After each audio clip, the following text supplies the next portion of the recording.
Haleluya, puji Tuhan, salam sejahtera dalam kasih Tuhan Yesus Kristus. Kembali kita akan merenungkan bagian dari firman Tuhan dalam Mazmur pasal 123.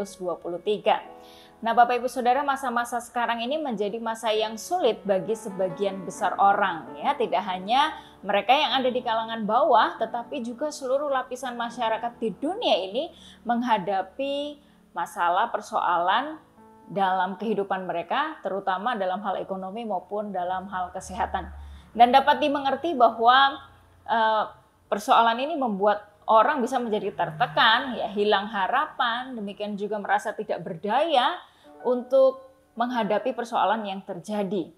Nah, tidak jarang juga ada banyak orang yang melakukan hal-hal yang dapat merugikan diri sendiri.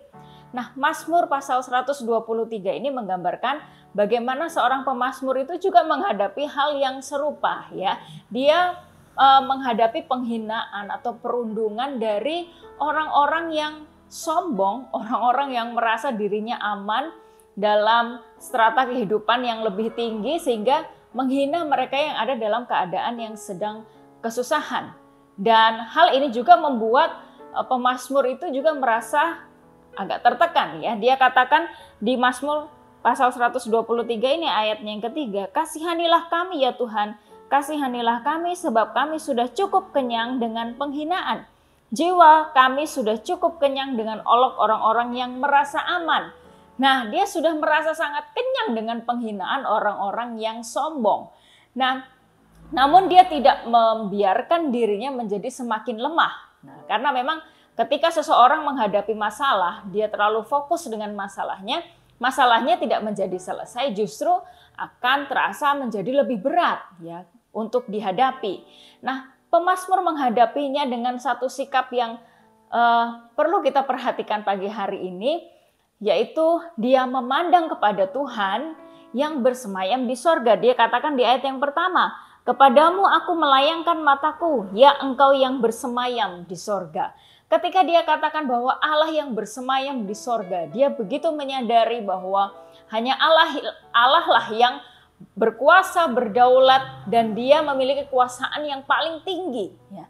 Tidak ada yang derajatnya atau kuasanya itu lebih tinggi daripada Allah yang bersemayam di sorga. Dan dia mengambil satu sikap sebagai seorang hamba di hadapan Allah. Ya, dia katakan di ayat yang kedua, lihat, "Seperti mata para hamba laki-laki memandang kepada tangan tuannya, seperti mata hamba perempuan memandang kepada tangan nyonyanya, demikian mata kita memandang kepada Tuhan Allah kita sampai Ia mengasihani kita." Nah, mengapa dia harus mengambil sikap sebagai seorang hamba? Nah, hamba pada waktu itu adalah seorang yang seperti benda yang bisa diperjualbelikan. Dan ini menunjukkan kerendahan hati seorang pemazmur dalam mengharapkan pertolongan dari Tuhan. Nah, kita lihat di sini, hamba pada waktu itu adalah orang yang hidupnya itu sepenuhnya milik atau kepunyaan dari tuannya. Ya, karena dia diperjualbelikan ketika dia sudah menjadi milik tuannya, ya dia sepenuhnya hidupnya itu ada dalam kendali tuannya. Dan tentunya ada dalam perlindungan, ada dalam naungan otoritas dari tuannya. Dan ketika dia sudah menjadi hamba dari tuannya, dia harus melakukan segala pekerjaan yang dikehendaki oleh tuannya.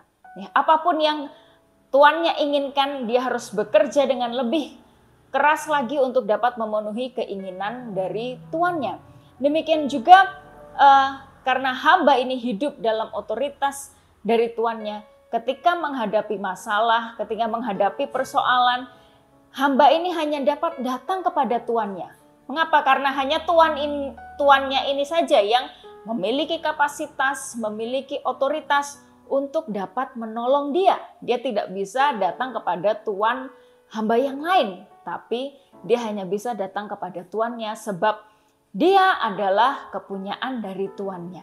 Nah, pemazmur mengambil sikap sebagai seorang hamba. Lalu bagaimana dengan kita? Ya, apakah ketika kita menghadapi persoalan dalam hidup ini, kita lebih tergiur untuk mengharapkan pertolongan dari orang-orang yang ada di sekeliling kita, dari manusia, dari keluarga, dari rekan kerja, dari kerabat, saudara, dan sebagainya yang kita anggap paling cepat untuk bisa menolong kita. Mengapa kita tidak bersikap sebagai seorang hamba di hadapan Tuhan yang menganggap bahwa hanya Dia yang memiliki kehidupan kita dan kita ada dalam lindungan Tuhan? Dia yang punya kapasitas, Dia yang punya otoritas untuk menolong kita. Dan seorang hamba juga, dia hidup dalam kerendahan hati di hadapan tuannya. Dia tidak dapat membanggakan apa yang sudah dia kerjakan bagi tuannya. Ya, karena memang itu adalah tugasnya dan itu tidak layak untuk dibanggakan. Nah, seharusnya ketika kita menghadap kepada Tuhan, kiranya kita menghadap juga dalam kerendahan hati sebagai seorang hamba. Kita tidak dapat membanggakan apa yang sudah kita lakukan buat Tuhan, buat pekerjaan Tuhan. Aku sudah lakukan ini loh Tuhan, aku sudah lakukan A, B, C sampai Z. Ya. Karena memang apa yang kita lakukan itu adalah tugas kita dan itu tidak dapat dibandingkan dengan apa yang Tuhan sudah kerjakan dalam kehidupan kita. Nah, Bapak Ibu Saudara yang dikasihi oleh Tuhan, biar kiranya kita belajar dari kebenaran firman Tuhan ini, biarlah kita merendahkan diri, merendahkan hati kita untuk berharap kepada pertolongan Tuhan, mengharapkan sampai Dia mengasihani kita. Kita tidak dapat memang mengatur pekerjaan Tuhan ya. Bagaimana Tuhan akan menolong kita itu ada dalam kehendak Tuhan. Kalau kita memandang kepada Tuhan, berharap sungguh-sungguh kepada Dia, maka Dia dapat menggerakkan ya tangan-tangan yang berkemurahan untuk menolong kita. Tapi jangan salah fokus, mari kita pandang kepada Tuhan, berharap sepenuhnya kepada Dia. Puji nama Tuhan, ini menjadi perenungan kita bersama, mari kita datang di dalam doa. Bapa dalam sorga, kami bersyukur karena kami punya pengharapan yang pasti di dalam Engkau, itu sebabnya tolong ajar kami supaya kami terus percaya kepada Tuhan, percaya pada kuasa-Mu yang sanggup menolong kehidupan kami. Terpujilah nama Tuhan. Kami terima berkat-Mu dengan ucapan syukur dalam nama Tuhan Yesus Kristus kami berdoa. Haleluya. Amin. Puji Tuhan, Tuhan Yesus memberkati kita semua.